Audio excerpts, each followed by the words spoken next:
Hello everyone, welcome to the channel. Iga Swiatek has reached the Cincinnati Open semifinals after a strong performance on court. The Polish star continued to show her consistency, determination, and championship mentality as she battled her way into the Final Four. Meanwhile, Elena Rybakina's tournament came to an unfortunate end. The Kazakh tennis star was forced to retire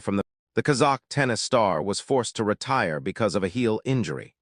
Rybakina had been competing with determination, but the injury prevented her from continuing the match. It was an unfortunate ending for Rybakina, and tennis fans will certainly hope she recovers quickly and returns to the... It was a disappointing moment for Rybakina, who had been competing at a high level. Swiatek's progress now puts her one step closer to the Cincinnati title. While fans will be hoping... It was a disappointing moment for Rybakina, who had been competing at a high level. Swiatek's progress now puts her one step closer to the Cincinnati title. While fans